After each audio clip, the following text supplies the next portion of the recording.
Do you ever feel overwhelmed by the ever-changing world of technology? Tech It Out can help make some sense of it all. Breaking down geek speak into street speak, technology columnist, author, and TV personality Mark Saltzman covers consumer technology each week for every listener. Mark tackles the latest news, reviews, and how-tos to help you understand what's hot, what's not, and why. Hey everyone, welcome to Tech It Out, episode number 83. Thanks for joining us on the show that doesn't just celebrate technology, but my goal is also to help demystify it. Coming up on today's program, IBM talks with us about food-based predictions. And speaking of food, Tastewise will join us this hour to talk artificial intelligence as it pertains to food trends and why and how.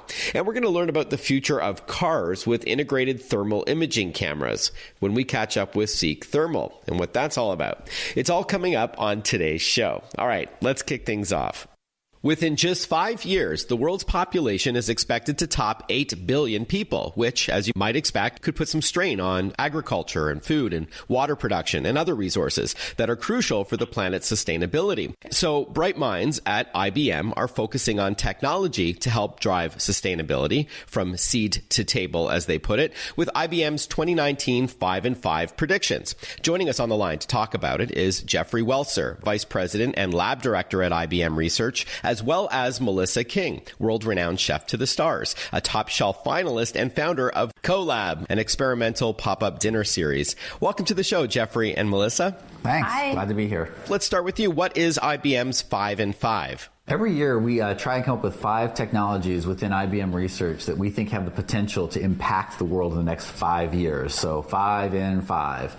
We've been doing this since about 2006. And this year, we decided to do something a little bit different.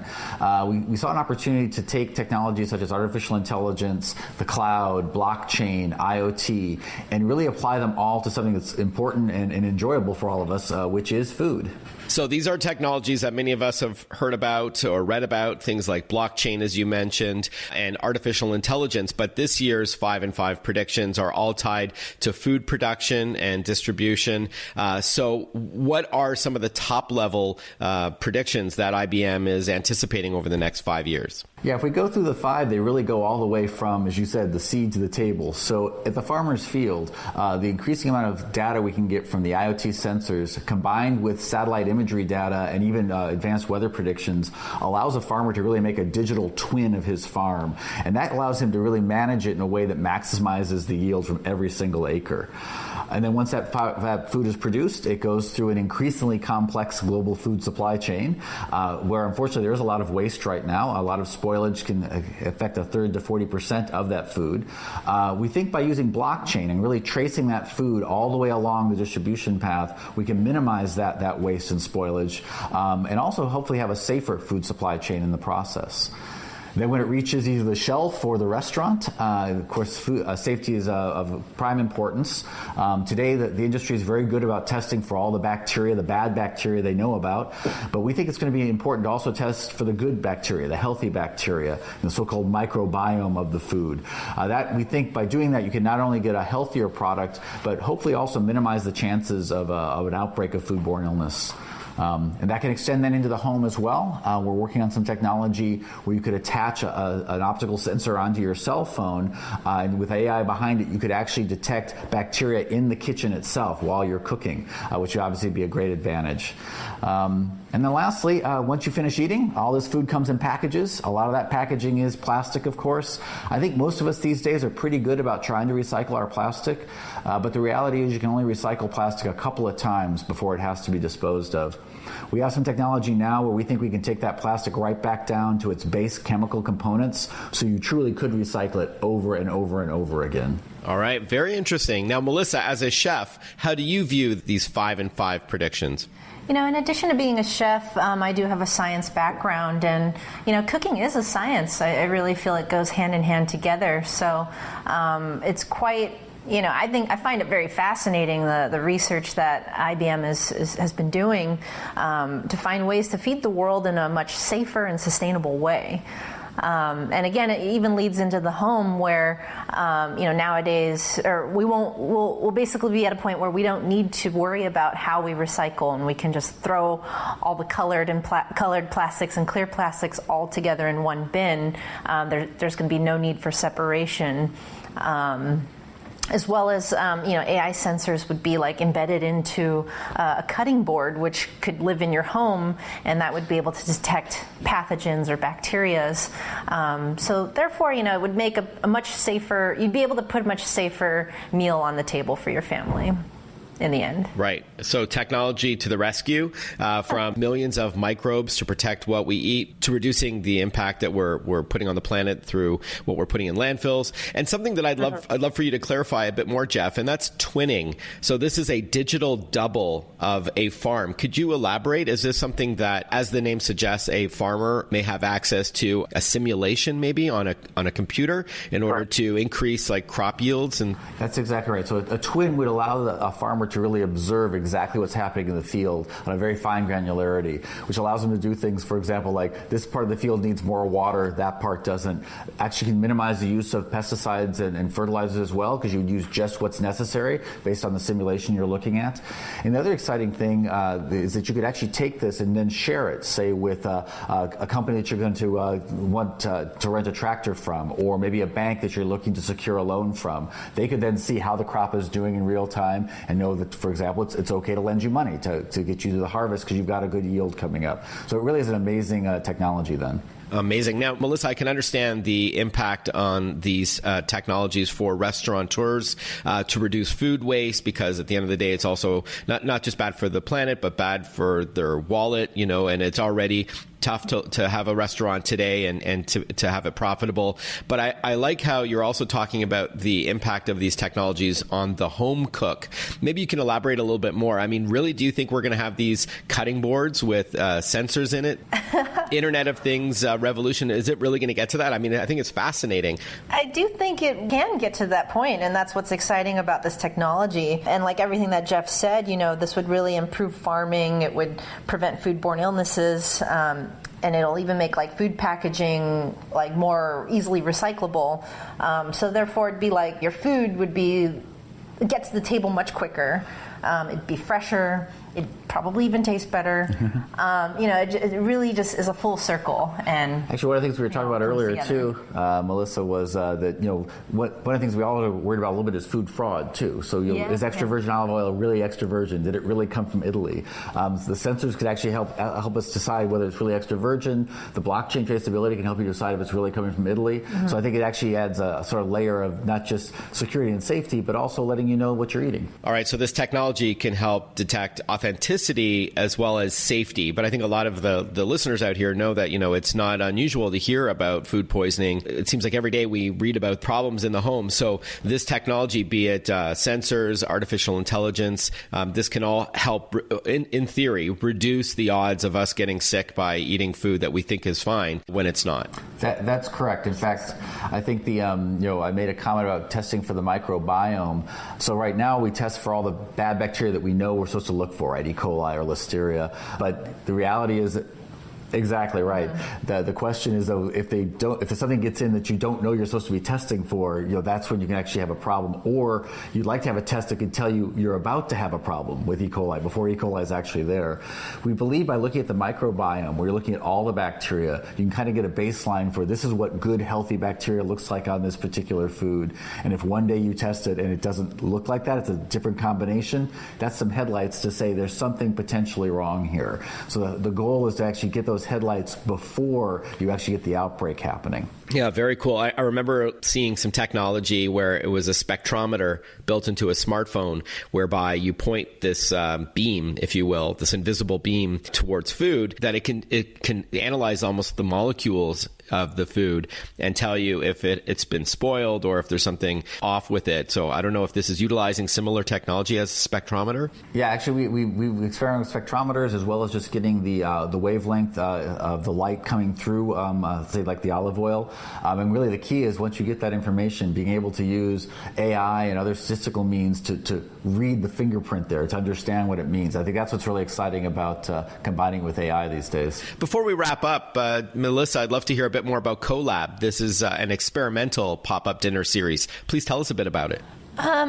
Basically, it's a pop-up dinner with supporting local artisans, from hunters, fishermen, ceramic makers, and just pulling them all together and really highlighting the craftsman and the chef. Okay, great. I don't know where you have the time. Top Chef is one of my favorite shows as well, so kudos on that. So, Jeff, as we wrap up, is there somewhere we can learn more info about everything we've been talking about, IBM's 5 and 5 predictions? Yeah, if you go to our website, research.ibm.com, you can click on a link there that'll say 5 and 5. It'll take you to articles on each of the 5 technologies I discussed today. You'll also find some really cool videos with Melissa using the technology in action. Amazing. Thank you so much, Jeffrey Welser, VP and Lab Director at IBM Research, and Melissa King, world-renowned chef to the stars and founder of CoLab, an experimental pop-up dinner series. Thank you so much, guys. Have a great rest of your weekend. Thanks, you too. Speaking of food, we're going to catch up with Tastewise later this hour to talk about AI and artificial intelligence as it pertains to food prep and predictions. Tech It Out is powered by ASUS. ASUS creates technology for today and tomorrow's smart life, including its line of award-winning laptops, desktops, monitors, smartphones, tablets, smartwatches, and much, much more. For those in search of incredible, visit asus.com/US/radio for more info. That's asus.com/US/radio. We'll be right back with more Tech It Out. I'm your host, Mark Saltzman. You're tuned into the Radio American Network. Stay with us. Listen to Tech It Out whenever you want. Find the Tech It Out podcast at iTunes or wherever you get your podcasts.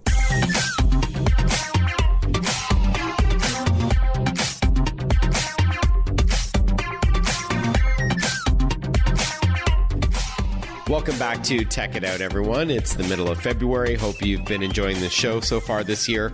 I'm always up for comments, suggestions, any beefs you got. Constructive criticism is welcome. You can hit me up on my website, marksaltzman.com. That's Mark with a C, SALTZMAN.com. I'm also on social media. You can find me on Twitter, Instagram, Facebook, LinkedIn, and YouTube. All right, let's get on with the show. While you may not know it's referred to as thermal imaging or sometimes infrared imaging, you've probably seen these cameras in action, either in person or maybe in a movie. Basically, these cameras greatly improve the visibility of objects in a dark environment by detecting the object's infrared radiation and then creating an image based on that info. It often looks like, I'll call it like a colorful negative, if you will, if you're old enough to remember what a negative is, as you see sort of the outline of people and objects, and that could be handy. Joining us to talk about fusing thermal imaging with the future of vehicles, we've got Tim LeBeau on the line. He's Chief Business Development Officer at Seek Thermal. Welcome to the show, Tim. Hey, Mark. Thanks for having me. Sure thing. Now, before we talk about the benefits of thermal imaging and some of the applications for it, tell us a bit about the company Seek Thermal. Well, thank you. Yes, we're Seek Thermal. You can find us online at thermal.com. We are a Santa Barbara, California-based company, and we design and manufacture all of our thermal imaging in our facility there. We've been in business for about 7 years now.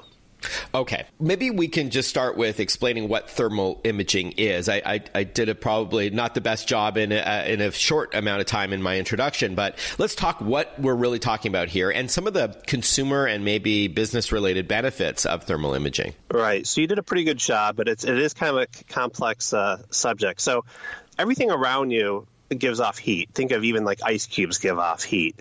The thing is that the human eye doesn't have the ability to see that heat. So what thermal imaging does is we actually manufacture sensors that have the ability to collect and see the amount of heat that everything is giving off, and we put a value to it so we could quantify that. So, for example, if it's a person walking at night, you can't see them with your eyes, but they emit heat like a light bulb would be, and we have the ability to see that heat and render an image from it. All right, so Seek Thermal adds a sensor to a camera in order to detect heat from people and objects. Right. So, for example, we have a sensor that has 78,000 what's called microbolometers. So it's tiny little panels that collect the data, and then we take those 78,000 pixels and render an image from it, and we could measure that up to 30 times a second to create a video. Cool. Now, when it's looking at an object, when this camera with the sensor there is doing its thing, and it's, let's say, a person, and it's pitch black, it's midnight, the person standing there will emit heat in different amounts, right? Like, isn't it true that the hotter the object is, it's a little bit more red, and then yellow is not as warm? Is that right? Yeah, it could be depending what palette you assign it to, but we could see differentiation and quantify differentiation of about 0.5 degree Celsius. Mm-hmm. So if you're looking at someone who has, you see their face would be hotter than if they have a jacket on or a shirt, because think of that as like a lampshade over a light bulb. Yeah, because it's blocking the amount of heat. That's a good analogy. Because this is radio, I'm just trying to describe what I'm looking at here. I called it a colorful negative. Is that a weird way of explaining it? No, so not too many people are familiar with thermal imaging. The one aspect or situation a lot of people remember is when they caught the Boston bomber and they could see him underneath the tarp in the boat. That's actually done with thermal imaging. So they're able to see the heat that person was emitting through the tarp, and it could tell if there's somebody in there and if they were moving or not moving. Mm-hmm. So that was a company called FLIR that used thermal imaging to identify the Boston bomber, one of them, the younger brother, hiding under the tarp in a boat in someone's backyard, so that you could sort of see the outline of a human there. Right. So how would Seek Thermal's technology differ from the likes of a FLIR? Well, this technology has been around for a long time. It started many years ago, usually in a military application, where the price of thermal imaging sensors costs around $300,000. So over the last 40 years, you've seen the price go from $300,000, and it made major step change to $50,000 to $10,000, $5,000.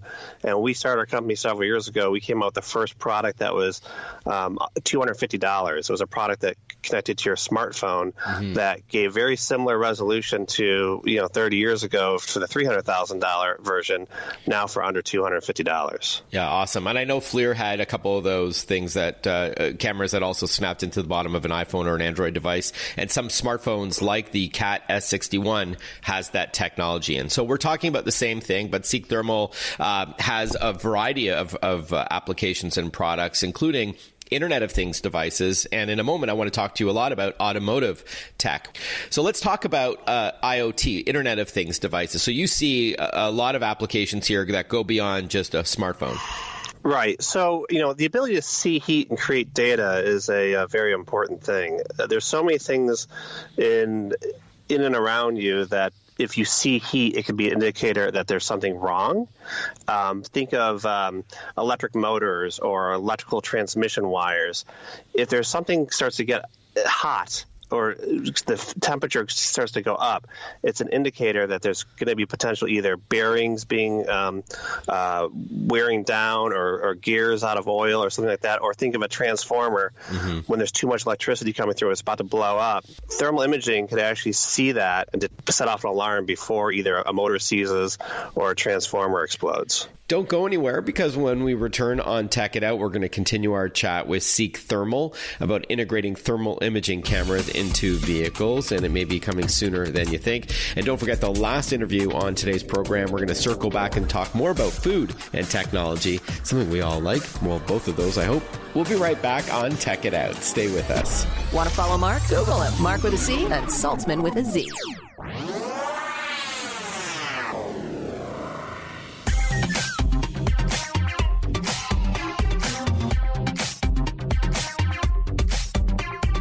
Breaking down geek speak into street speak. This is Tech It Out. Tech It Out with technology columnist, author, and TV personality Mark Saltzman. Welcome back to Tech It Out. We are chatting with Tim LeBeau. He is the Chief Business Development Officer at Seek Thermal and one of the first employees at the company, by the way. Yeah, I know that some builders walk around a home with a thermal imaging camera to see if there's any heat dissipating from like an electric socket that shouldn't be, or it's too much heat or something going on, right? So it's great for predictive preventative maintenance, but our real goal is, where cameras used to be a lot more expensive and people used to have to walk around with them, is to get it to a price point that it's so low that you can have it permanently installed, permanently taking data, sending it up to the cloud, and setting off alarms before it becomes an issue. All right, so with that in mind, now let's pivot and talk about thermal imaging from Seek Thermal integrated in vehicles. So is this something that is available now, or you're looking to the future to have your cameras, I guess, embedded, built into these cars, pointing forward like a dash cam, if you will? But let's talk about the benefits and where you're at with this. Right. So right now we do have some cameras available. We're launching right now an aftermarket camera that can be mounted into the front grille or bumper of a car and can either be connected to an existing heads-up display or a system in a car. But the real future is using it for full car sensing. And the reason why we're so passionate about this is because there is such a high level of accidents and fatalities that happen in the evening when your visible sight is very low. As a matter of fact, 29% of people killed in car crashes are pedestrians, and 75% of those pedestrians that are killed at night because the drivers just can't see.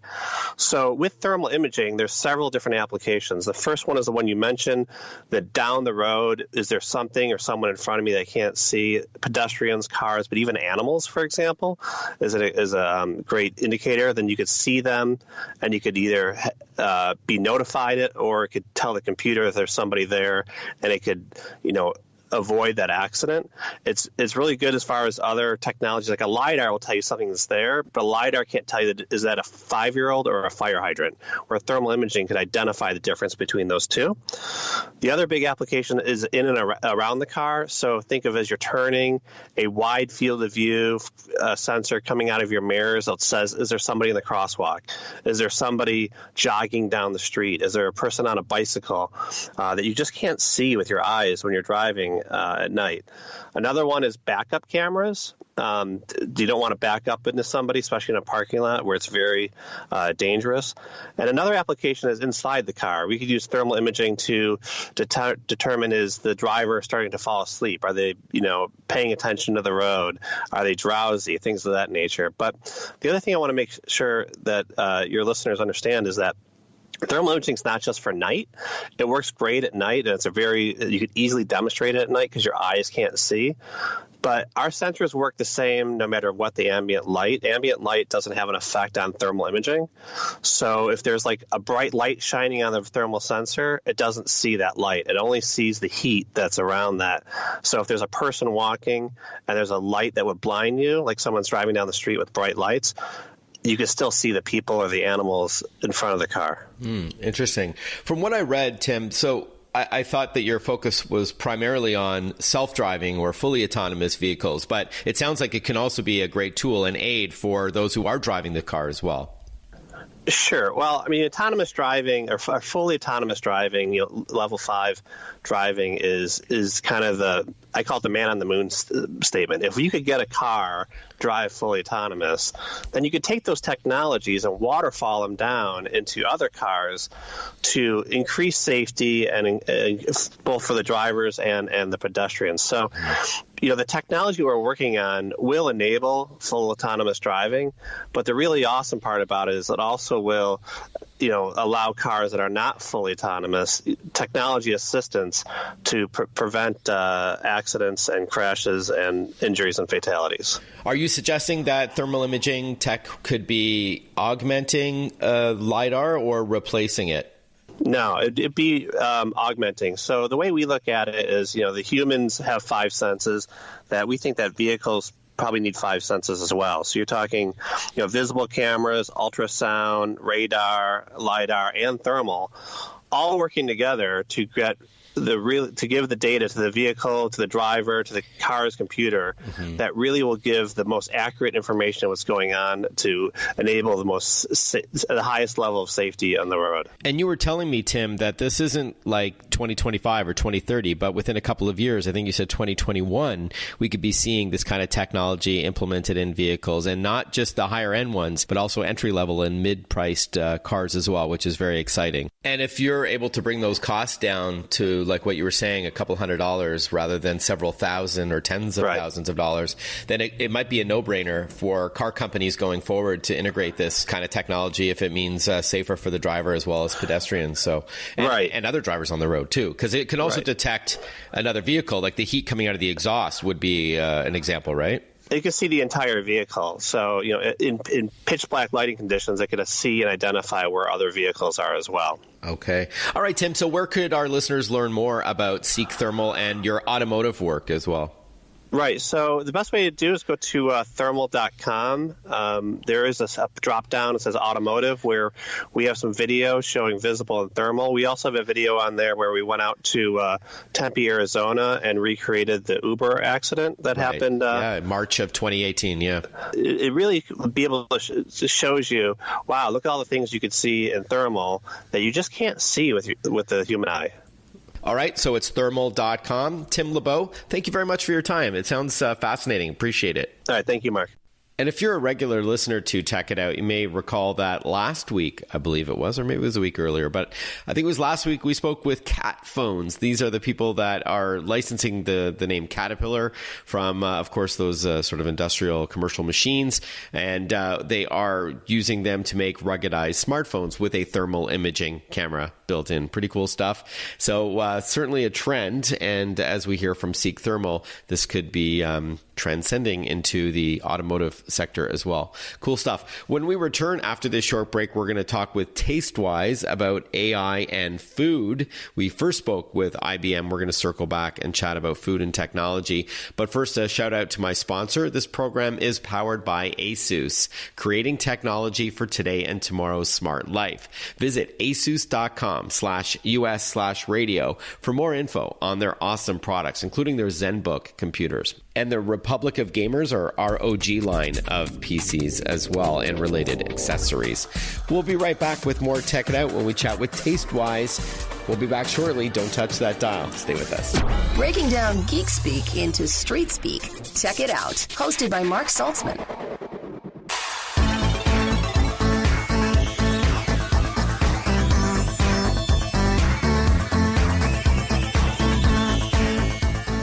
Welcome back to Tech It Out, everyone.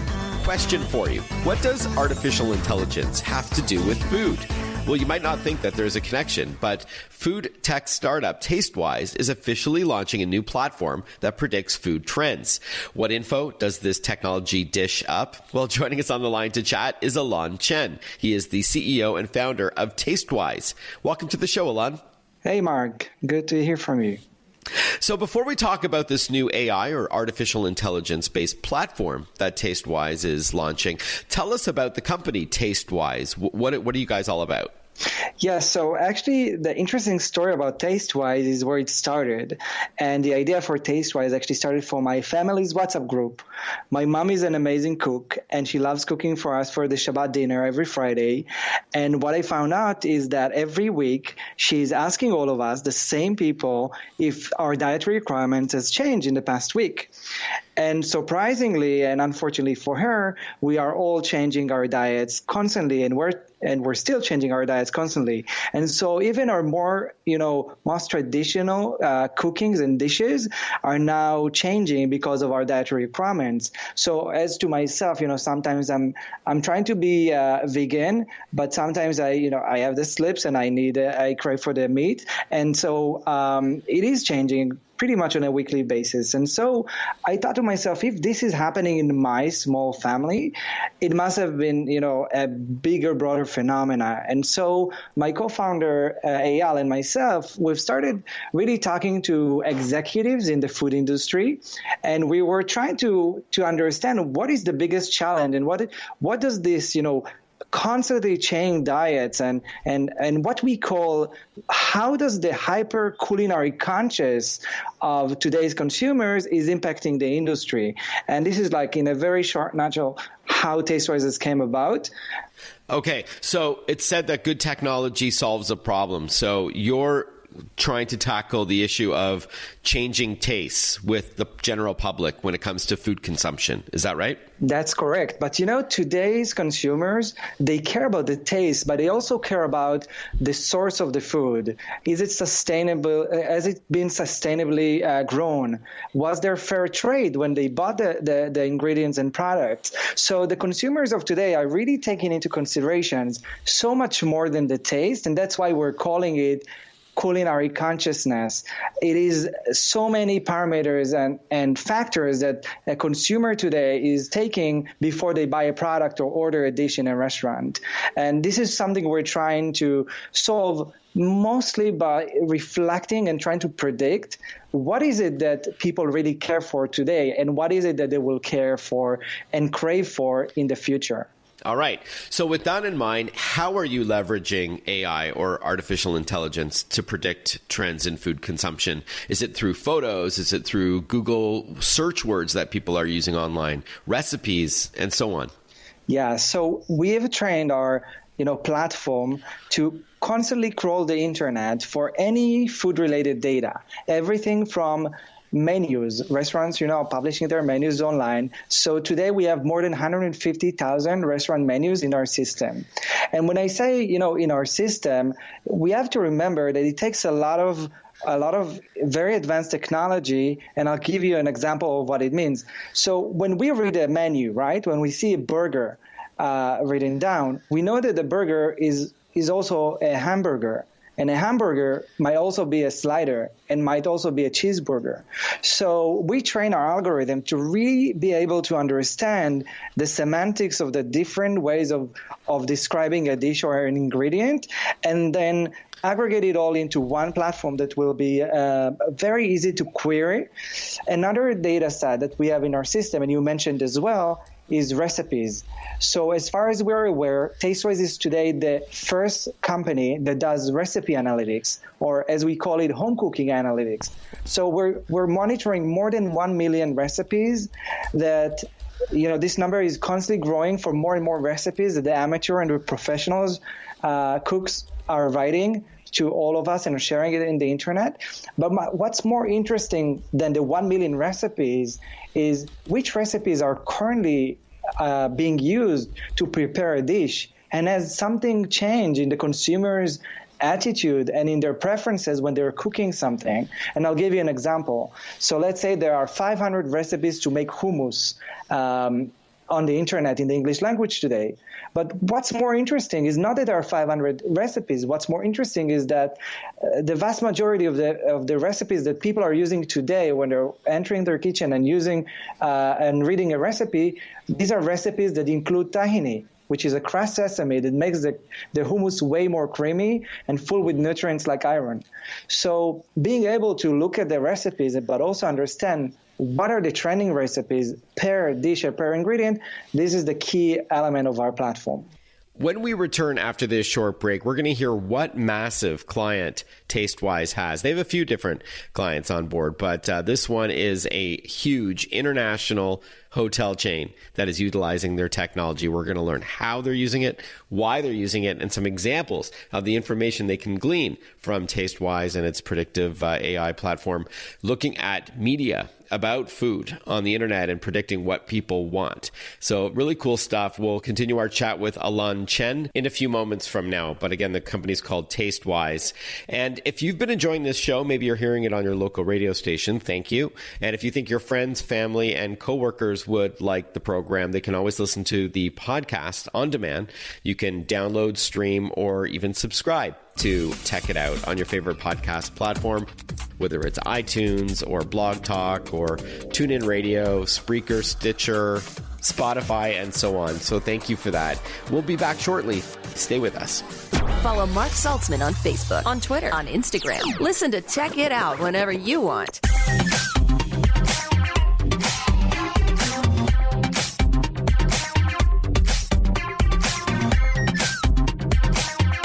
We're chatting with Alon Chen. He's the CEO and founder of Tastewise about predicting food trends using AI, or artificial intelligence, and machine learning.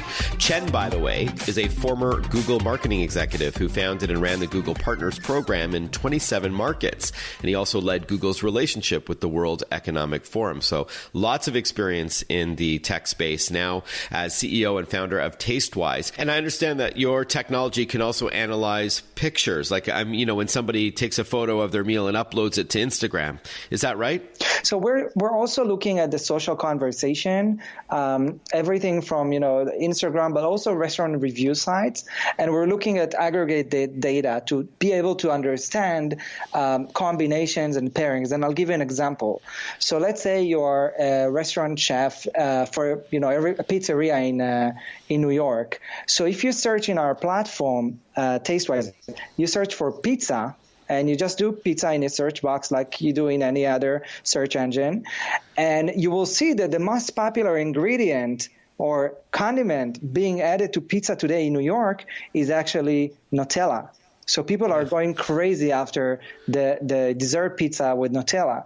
But if you are, let's say, a restaurant chain that is thinking about what should be the next vegetable that we add as a topping for pizza, the very same platform will advise you to actually add broccoli that has risen 130% year over year. So the social element of our platform is really enabling you to take all these Instagrammable moments and all the crazy innovation that the food industry is offering today, and be able to really take business critical insights from these very insights. All right, so insights is really what we're talking about here. So the applications for your technology from Tastewise. So a company like Marriott, who I understand is one of your clients, they can use this insight for its hotel chain to help them predict what is going to be trendy, so they know to add more broccoli to their pizzas on their menu and that kind of thing.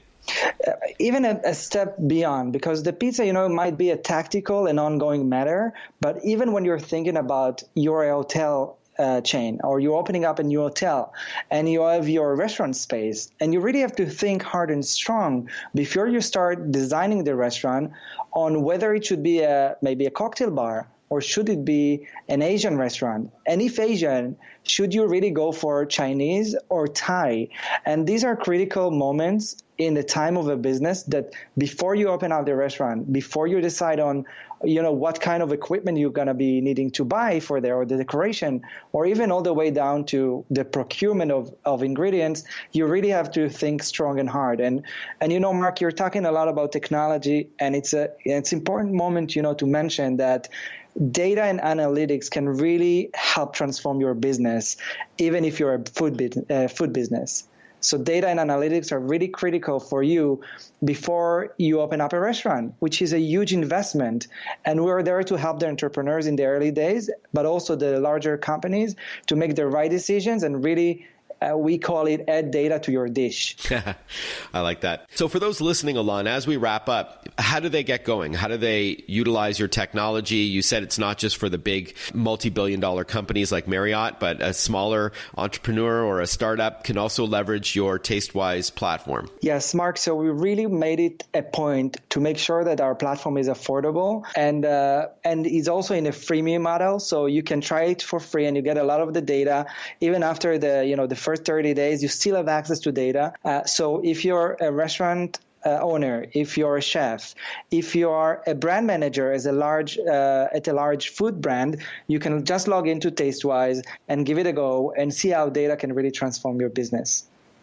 Okay, so the website again? Tastewise.io.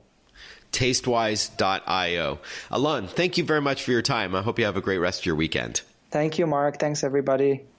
Well, I hope you enjoyed today's program. We just wrapped up with Tastewise. And speaking of food and technology, we kicked off the show with IBM and talked about their 5 in 5 predictions. We also spoke in the middle of all of that with Seek Thermal about integrating thermal imaging cameras into the grill of some vehicles coming within a couple of years, and why this is a good idea, the advantages that it has over LiDAR and other technologies in order to assess its environment for safety's sake.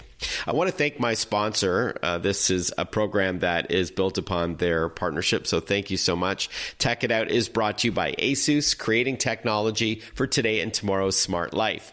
ASUS, for those in search of incredible. Visit asus.com/US/radio for more info on their stellar products. That's ASUS, ASUS.com/US/radio to learn more about their lineup, as well as their sister company, Republic of Gamers, or ROG for short, with those amazing computer gaming rigs. All right, I look forward to chatting with you next weekend on Tech It Out. Have a good one. We'll chat with you soon. Ciao.